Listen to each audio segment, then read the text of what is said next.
Good evening, everyone. Welcome to another episode of Wayne's World of Science and Technology. Today we're going to talk about the state of Myanmar, which was previously known as Burma. Now, reason we're talking about Myanmar is that Myanmar gets almost no coverage anywhere that I've seen.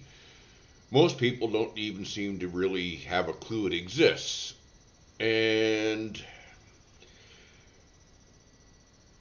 the stuff that's going on there is extremely disturbing.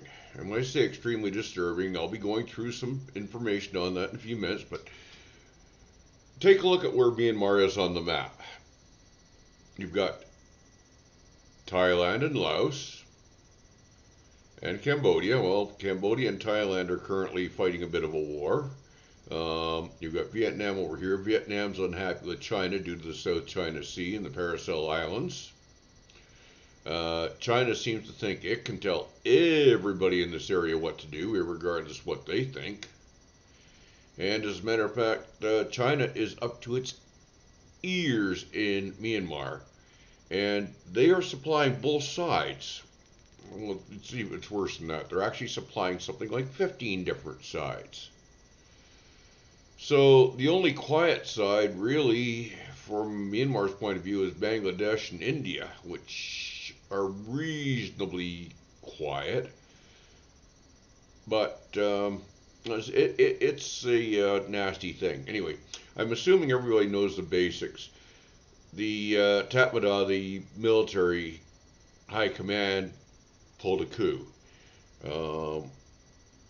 It was probably one of the strangest videos of a coup I've ever seen. Some poor woman was out there doing her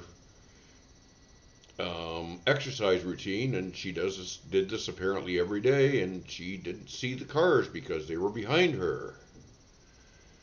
Yeah, it was surreal. Anyways, let's go on to the next map. This is a map of the conflict. Now, it's a map, yes, but, and here's the but. This is August 2024. And just a minute, I've got to try and remember how to increase the size. I should know this computer by now, but hey. Okay, so see all these little bits and pieces where there's different commands marked. And all the, how divided up it is. And here's the number of conflicts.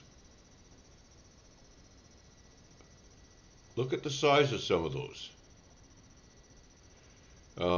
It's really, there's been a lot of stuff out of there.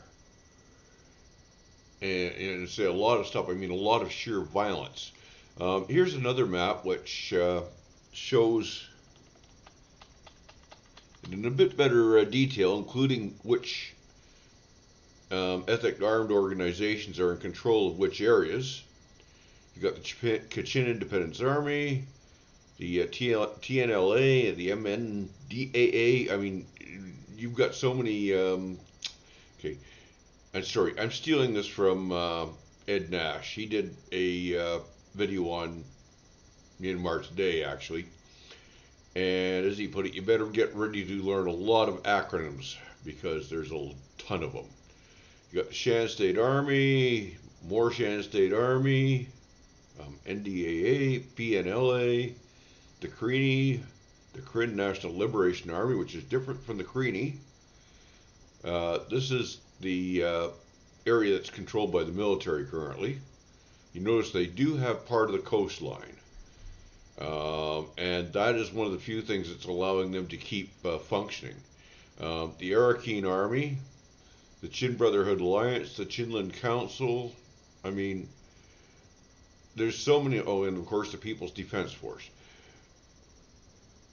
There's a ton of them. Now, here is what they call the Myanmar conflict map. And you can see it's going through time, and it says visualize 56,830 violent events on our custom map and data portal. I'm not going to wander you through that. I'm going to read you a couple of notes I made earlier from digging around on the internet. Um, the Arakan Army launched an artillery attack on a military radar station in Rakhine State, killing many soldiers. The deputy health minister is trying to outline healthcare prioritization in secure areas, which means basically if you aren't in an area controlled by the junta, forget about healthcare. They don't give a damn about you.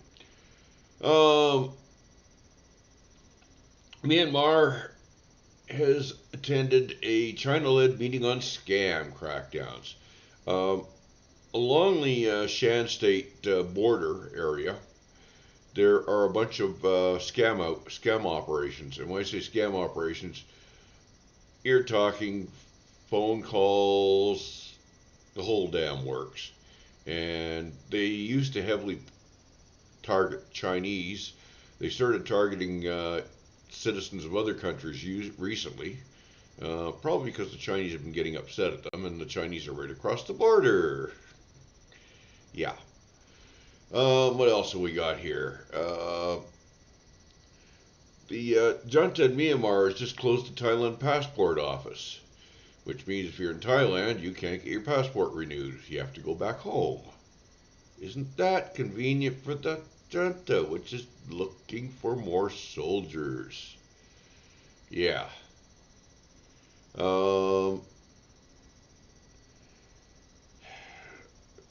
Myanmar's election commission has rejected an appeal filed by a former minister. Basically, the junta doesn't want anybody running against them because they might lose. Yeah.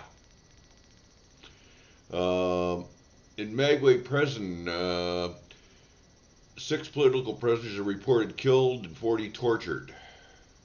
5 were murdered and 1 died from neglect.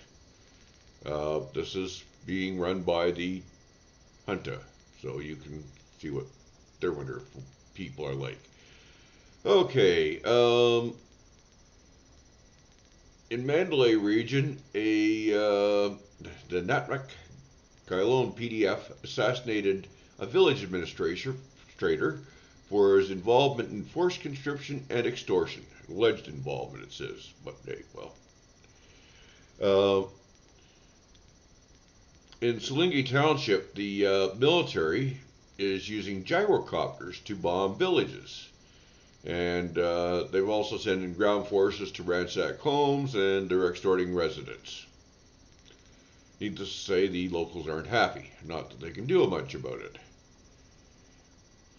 Okay, the KNU has captured Madong, a strategic trading town on the border with Thailand. That will limit the government's ability to ship product out. Myanmar actually does a lot of shipping. They produce a fair number of rare minerals, and that's one of the reasons that so many people are interested in it, and one of the reasons why so much fighting is going on there. And in the final one I'm going to give you, resistance forces in Kamloops Township killed approximately 50 soldiers, including their commander, took 15 prisoners, and confiscated 20 weapons. That is a report of what I found for one day. Now, there may have been more that I didn't find, but that's what I found. Why the hell isn't anybody covering this? I mean, this is serious. The number of deaths that are occurring, I mean, like, never mind the human misery, but hardly anybody covers this.